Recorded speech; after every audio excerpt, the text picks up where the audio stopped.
Os Estados Unidos sofreram um rebaixamento da sua nota de crédito e é a segunda vez na história que isso acontece, o que levou à indignação da secretária do Tesouro Janet Yellen e fez com que as taxas de juros mais longas disparassem e motivou também grandes investidores a apostarem contra o Tesouro americano. Então nesse vídeo eu quero mostrar para vocês por que esse evento é importante, quais são os argumentos que justificam essa piora na classificação de risco do governo americano e quais são os reflexos para a economia global brasileira e para o dólar. E começando pela notícia aqui que mostra então a Fitch, que é uma das 3 grandes agências de classificação de risco, que rebaixou a nota dos Estados Unidos, motivada pela deterioração fiscal da maior economia do mundo. E a Janet Yellen discorda completamente dessa avaliação e fez críticas duríssimas depois da decisão da agência. Isso foi no dia 1º de agosto. No dia seguinte, uma coletiva, a Janet Yellen fez a seguinte declaração. Deixa eu colocar aqui na tela e eu traduzo para vocês. Vamos lá. Fitch's decision is puzzling in light of the economic strength we see in the United States. Então a decisão da Fitch é intrigante à luz dos dados e da força que vemos na economia americana. I strongly disagree with Fitch's decision, and I believe it is entirely unwarranted. Eu discordo completamente da decisão da Fitch e considero que ela é totalmente injustificada. Its flawed assessment is based on outdated data and fails to reflect improvements across a range of indicators. A sua avaliação é baseada em dados desatualizados, a avaliação falha e peca em não considerar melhorias em uma série de indicadores, including those related to governance that we've seen over the past 2.5 years. Incluído aqueles relacionados à governança que nós vimos nos últimos 2 anos. Então, realmente, aí a Yellen indignada com essa avaliação. Mas a verdade é que um rebaixamento como esse já aconteceu no passado, e a primeira vez foi em 2011. E eu vou colocar aqui na tela também esse histórico com as principais avaliações, que é a Fitch, a Moody's e a Standard & Poor's. E aqui temos no dia 5 de agosto de 2011, quando a Standard & Poor's rebaixou da nota de AAA para AA+. A mesma nota que agora a Fitch rebaixou os Estados Unidos. E o presidente da época, que era ninguém menos que Obama, também ficou indignado e fez uma declaração à época, que eu quero colocar apenas um trecho bem curto e depois eu prossigo. Então vamos lá. No matter what some agency may say, we've always been and always will be a AAA country. Não importa o que alguma agência diga, nós sempre fomos e sempre seremos um país AAA. Bom, na verdade, com relação às finanças, não é bem isso que está acontecendo. Mas o que está justificando este movimento todo e quais foram os argumentos utilizados pela Fitch? Ela, na sua nota, que eu coloco aqui na tela porque é importante, revela justamente a preocupação com relação não apenas a incapacidade de elevar rapidamente o teto de dívida e evitar um calote, mas a questão fiscal também.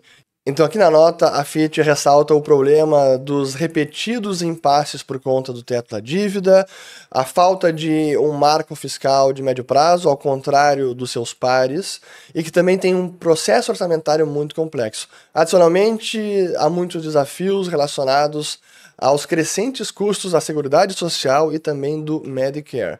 E aí espera que o déficit do governo chegue a 6,3% do PIB. E aí compara que a taxa de despesa com juros sobre a receita tributária deve chegar a 10% em 2025. E comparado com países de classificação de risco AA, isso é apenas 2,8% ou 1% quando comparado com os países AAA. E aí, com relação ao endividamento total, também faz essa comparação, que nos Estados Unidos, que estão agora com 112,9%, e que é muito maior, mais de 2,5 vezes maior, do que os países AAA, que tem 39,3% de dívida PIB, ou os países A com 44,7% de dívida PIB. E aí, por fim, diz que, criticamente, o dólar americano é a moeda de reserva mundial preeminente, iminente e que isso dá ao governo uma flexibilidade de financiamento extraordinária. E claro, isso é verdade porque o dólar é demandado mundo afora. Agora, quando a gente analisa então a classificação de vários países e dos Estados Unidos pelas 3 agências, essa é a foto. Então temos aqui os Estados Unidos tanto pela Standard & Poor's quanto pela Fitch agora com a nota rebaixada. E quando a gente de fato considera esses indicadores fiscais, a foto é preocupante. Temos agora um déficit que vai chegar em 2,5 trilhões de dólares em tempos de paz, sem pandemia e ainda sem recessão. A economia desacelera, mas não está em recessão ainda. O que acontece se entra em recessão? O que acontece se tem algum evento adverso? Então esse é o problema do déficit fiscal, que não está sendo atacado de fato nos Estados Unidos. E aí olhando o dívida PIB, como mostrei novamente aqui o indicador, chegou a 122%, agora está ali em 119% PIB, é muito elevado. É maior do que foi o patamar lá da Segunda Guerra Mundial, que chegou a 120%. Agora está maior do que foi na Segunda Guerra Mundial. Esse é o nível do desafio que os Estados Unidos têm para equilibrar a sua dívida, que já ultrapassou também 32 trilhões de dólares, e depois que houve a flexibilização do teto de dívida, ou a suspensão até 2025, eles conseguiram aumentar em mais de 1 trilhão de dólares a sua dívida. E mais, a necessidade de financiamento para os próximos semestres também está elevada. Junto com a notícia da Fitch, a gente teve o anúncio também do Tesouro Americano com a sua necessidade de financiamento. E o que eles anunciaram é que eles vão priorizar financiamento utilizando dívida mais longa, títulos de 5, 10 e 30 anos. E isso significa que ofertar o mercado agora com títulos mais longos é pressionar o preço desses títulos para baixo.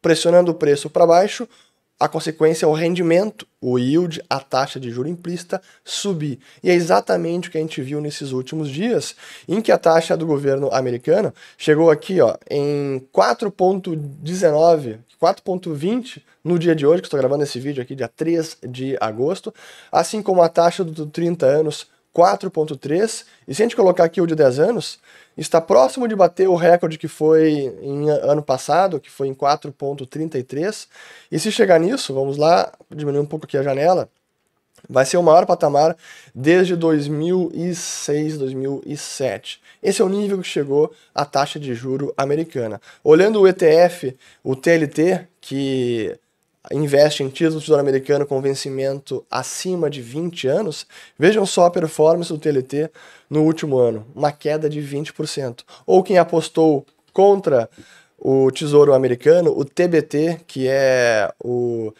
ETF que aposta contra o TLT, já está subindo nesse ano 44,7%. E essa conjuntura está levando grandes investidores a apostarem contra o Tesouro Americano, como é o caso do Bill Ackman, que no dia 2 de agosto fez um tweet anunciando que estava montando uma posição, comprando opções, porque ele acredita que o título de 30 anos vai sair de 4,3% e vai render cerca de 5,5% por conta da situação fiscal americana e da inflação de preços mundial, que na avaliação dele vai ser persistente ao redor de 3%. Então, nessa conjuntura, ele acredita que os títulos de 30 anos vão cair de preço. Honestamente, eu prefiro não especular na ponta mais longa da curva de juros, porque é muito mais arriscado. Pelo menos ele está fazendo isso comprando opções, o que limita o prejuízo caso dê errado. Mas se der certo, essa aposta pode render bons retornos para o Bill Ackman. E para o restante do mundo, quais são as consequências? Bom, se a gente tem agora um momento em que o Fed está vendendo títulos, ele não compra mais, ele não injeta liquidez, pelo contrário, ele está removendo liquidez, e a gente pode ver isso pelo balanço do Fed, que vem caindo consistentemente. Isso é uma pressão vendedora da dívida pública americana, ou é menos pressão compradora. Por outro lado, o Tesouro dos Estados Unidos está super ofertando o mercado com título do Tesouro de vários vencimentos. Isso é pressão também vendedora, diminui preço, rendimento para cima. Então, taxas de juros mais longas nos Estados Unidos vão significar uma pressão para o restante do mundo também, incluindo o Brasil. E por fim, o que isso significa para a moeda americana, o dólar? Aqui entra a questão paradoxal, porque ao contrário de todos os outros países, se um país, por exemplo, como o Brasil, incorre em déficits fiscais e déficits em conta corrente, a moeda tende a se desvalorizar. Mas no caso americano, isso não acontece, ou acontece numa magnitude muito menor, porque eles têm a moeda de reserva do planeta. Então, o mundo demanda dólares. Isso dá uma flexibilidade maior, mas não é para sempre.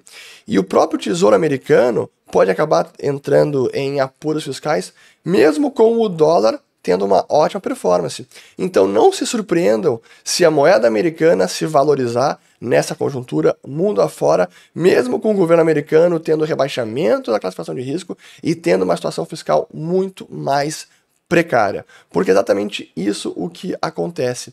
E para finalizar, que é um argumento que eu venho fazendo há bastante tempo, especialmente quando havia uma especulação grande de que lá durante a pandemia, depois da grande crise financeira de 2008, depois da pandemia especialmente, quando alguns economistas até diziam que poderíamos ver uma hiperinflação nos Estados Unidos. E eu dizia que isso era praticamente impossível, porque o Fed, o Banco Central, antes de qualquer coisa, ele defende o valor do dólar. Claro que ainda assim perde valor em relação a bens e serviços, mas ele não quer ver o dólar perder todo o seu valor. O Fed não quer dizimar o poder de compra da moeda americana. Ele pode ver o tesouro quebrar, e ele está fazendo isso exatamente agora. A gente pode ver o custo da dívida americana, a despesa com juros, é o maior desde 2009, e o Fed segue subindo juros e azar. O problema é do tesouro.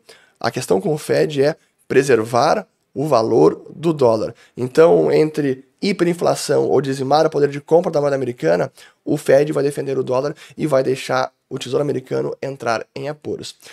Espero ter gostado desse vídeo. Compartilhem, perdão pela voz, que eu estou aqui meio gripado com uma dor de garganta. Quem quiser saber mais sobre esses assuntos, vou colocar um vídeo aqui sobre todo o impasse do teto de dívida dos Estados Unidos e outro sobre o grau de investimento que o Brasil perdeu, embora tenha tido a nota elevada recentemente. Fico por aqui, se inscreva no canal, ative o sininho e compartilhe. Valeu!